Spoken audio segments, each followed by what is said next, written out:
হাতের কালচে লাল দাগটায় এখনো ব্যথা করছে। মায়া উঠে ফ্রিজ খুলে একটা পলিথিনের প্যাকেটে এক টুকরো বরফ নিয়ে খুঁজতে থাকে বারান্দায় বসে। মায়া, মায়া, কোথায় গেলে? অভি খুঁজছে মায়াকে সারা ঘর। ইচ্ছে করেই উত্তর দেয় না মায়া। কথা বলতেই ইচ্ছে করে না লোকটার সাথে। তুমি এখানে? আমি তোমাকে সারা বাড়ি খুঁজছি। একটা টুল এনে মায়ের সামনে বসে হাত থেকে বরফের প্যাকেটটা নিয়ে নেয় অভি। এটা তো গলে গেছে, দাঁড়াও, আমি আরেকটু নিয়ে আসছি। ভাবলেসিং মুখে মায়া আকাশের দিকে তাকিয়ে থাকে। সরি, মাথা ঠিক ছিল না। তুমিও তো মুখে মুখে তর্ক করছিলে। জানোই তো, আমার চট করে মাথা গরম হয়ে যায়। তখন যদি একটু চুপ করে থাকতে, তাহলেই তো হয়ে যেত। তোমার লেগে যাবে আমি বুঝতে পারিনি। বিশ্বাস করো মায়া। গভীর মনোযোগের সাথে অভি নিজের দেওয়া ব্যথায় বরফ খুঁজতে থাকে পরম মমতায়। ওর কোকড়ানো চুলগুলো হাওয়ায় উড়ছে। এই চুলেই কত বিলি কেটেছে মায়া। মনে হচ্ছে দুহাতে ধরে ঝাঁকিয়ে দেয় এক্ষুনি। ছেড়ে নাই কিছু চুল ওর মাথা থেকে। প্রায় মনে হয় মায়ার, মেরে ফেলি, একেবারে সব ঝামেলা চুকে যাক।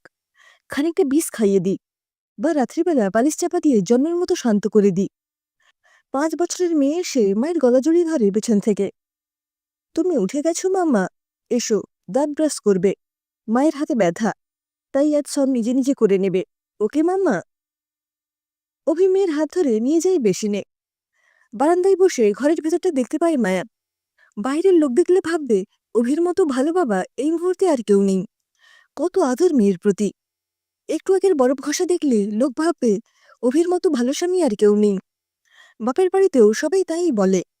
মা বলেন, ছেলেটা এমনি তো ভালো, খালি মাঝে মাঝে যে কি হয়। তুই একটু মানিয়ে নে মা। মানিয়েই তো নিচ্ছে মায়া 7 বছর ধরে। মায়া তখন কলেজে পড়ে।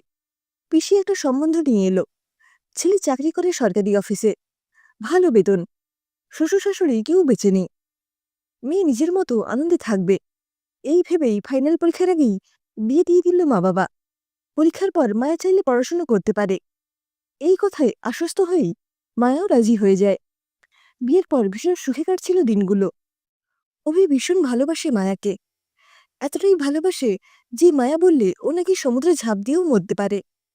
মধুচন্দ্রিমায় গিয়ে এই কথাটা বলাতে মায়া হাসতে হাসতেই বলে অভিকে, প্লিজ তো, আমার জন্য মরতেও পারো, তাই তো? যাও দেখি, ঝাঁপ দাও সমুদ্রে। অভি কঠোর মুখে মায়ের সামনে দাঁড়িয়ে শুধু বলেছিল, যাচ্ছি তবে, সত্যিই যাচ্ছি, কিন্তু শুধু একবার বলো, আমি মরে গেলেও তুমি শুধু আমাকেই ভালোবেসে যাবে। মায়াও হেসে বলেছিল, একদম, কথা দিচ্ছি তোমায়। অভি হঠাৎ করে ছুটে সমুদ্রে চলে যায়। ঢেউ ধাক্কার সামলে এগোতে থাকে সামনে। প্রথম দিকে মজা করলেও পরে ভয় পেয়ে যায় মায়া। চিৎকার করে ফিরে আসতে বলে। কিন্তু অভি যেন ভালোবাসার প্রমাণ দেওয়ার জন্যই সমুদ্রের অনেক গভীরে চলে যায়। মায়া চিৎকারে স্থানীয় ইন্ডিয়ান এসে বাঁচায় অভিকে। জ্ঞান ফেরার পরেও অভি বলতে থাকে, ভীষণ ভালোবাসি তোমায় মায়া। সেদিন থেকেই কখনোই আর মায়া ভালোবাসার প্রমাণ দেওয়ার কথা বলেনি অভিকে।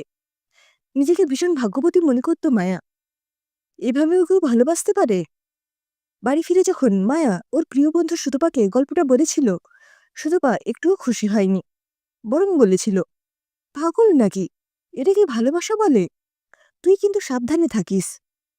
খুব রাগ হয়েছিল মায়ের সুতপার ওপর। নিজের তো বিয়ে হয়নি, বোঝেই না এভাবে বর ভালোবাসলে কত আনন্দ হয়। কলেজ শেষ করতেই মেয়ে হয় একটা মায়ের। সেই থেকেই অভি অদ্ভুত আচরণ শুরু করে। মেয়ের সাথেই যেন হিংসে। নিজের মেয়েকে ভালোবাসবে, কিন্তু অফিস থেকে ফেরার পর যদি মায়ের মেয়েকে নিয়ে ব্যস্ত থাকে, যেটা খুবই স্বাভাবিক একার সংসারে, অভির মাথা গরম হয়ে যায়। আমার কাছে থাকো, আমাকে সময় দাও, এই কথাগুলো তখন মায়ের কানে অসহ্য লাগত। অনেক বোঝাতো অভিকে। কিছুদিন চুপচাপ থেকে আবার সেই নিয়েই অশান্তি করত। ছুরি দিয়ে নিজের হাত কাটতে যেত। নিজেকে বারবার আঘাত করে মায়াকে বোঝানোর চেষ্টা করত যে ও মায়াকে কতটা ভালোবাসে। মায়ার তখন সুতপার বলা কথাগুলো মনে পড়ত। ভাবত, সত্যিই পাগল নাকি। একটা সময়ের পর বিরক্ত হয়ে মেয়েকে নিয়ে বাপের বাড়িও চলে গিয়েছিল।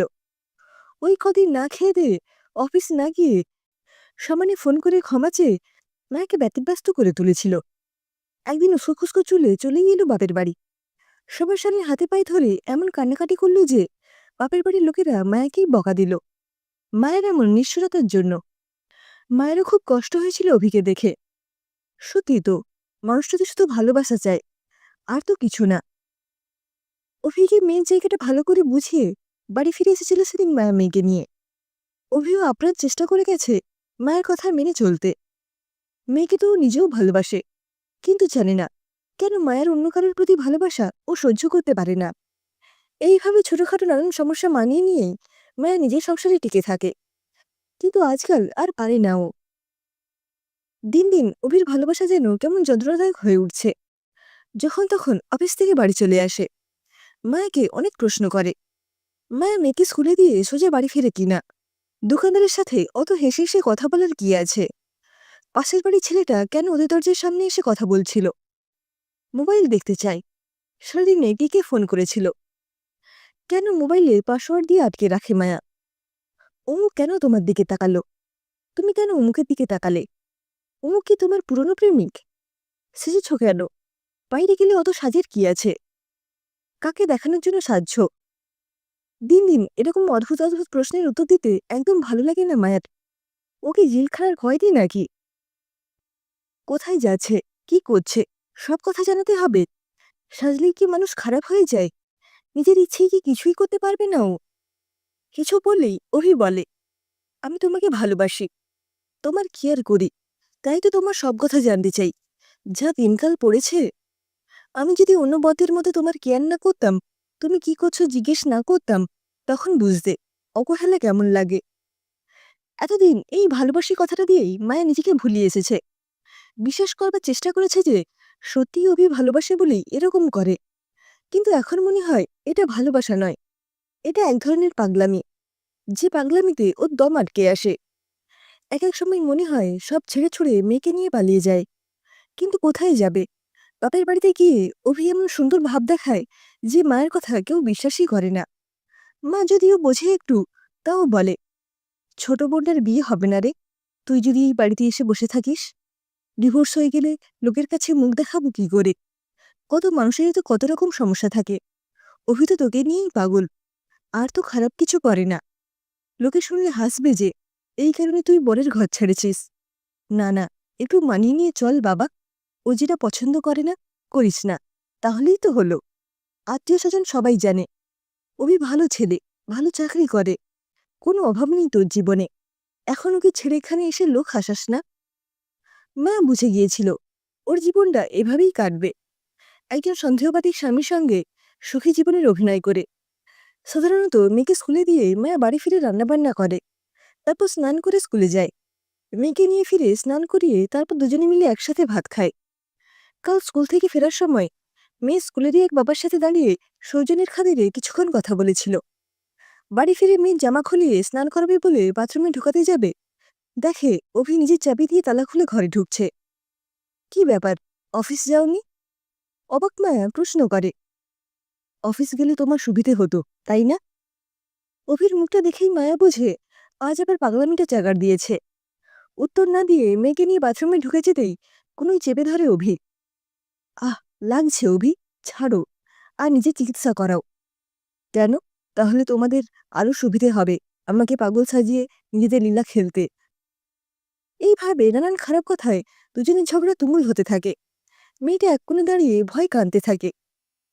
রাতেও মেয়েকে নিয়ে আলাদা শোয় মায়া। অভি অনেকবার এসে মায়াকে টানাটানি করে শোয়ার ঘরে যাওয়ার জন্য। মায়া যায় না। ব্যথার জায়গায় বারবার চেপে ধরে টানাটানি করার ফলে জায়গাটায় কাল ছিটে পড়ে গেছে। সকালে উঠেই আবার একরাশ ভালো কথা আর ভালোবাসা নিয়ে এগিয়ে আসে অভি মায়ের শুশ্রূষায়। আগের দিনের কথাগুলো বেমালুম ভুলে যায় প্রতিবারের মতোই। এখন নিজের ব্যথার জায়গায় হাত বুলোতে বুলোতে ঘরে বাবা মেয়ের খুনসুটি দেখতে থাকে মায়া বারান্দা থেকে। কে বলবে এই মেয়ের সাথেও পাল্লা দিয়েছে বাবা? মায়া কি করবে? ওই যা করে প্রতিবার। আজকাল বাড়িতেও কাউকে কিছু বলে না, কেউ বোঝেই না ওর মানসিক টানাপোড়েনের কথা। তাই প্রতিবারের মতোই এবারেও সুখী জীবনের অভিনয় করে চলবে সবার সামনে। কত মানুষই তো অভিনয় করে ভালো থাকার, যার যাওয়ার জায়গা নেই কোনো, মনে প্রাণে অসুখী, সে সারা জীবন সংসারে থেকেই সুখী জীবনের অভিনয় করে যায়। মায়ের মতো অনেক মেয়ে এরকম অভিনয় করে চলেছে প্রতিনিয়ত। মায়াও হয়তো এইভাবে অভিনয় করে যাবে যতদিন না এই অভিনয়ের মঞ্চ ছেড়ে অন্য মঞ্চের খোঁজ পাবে।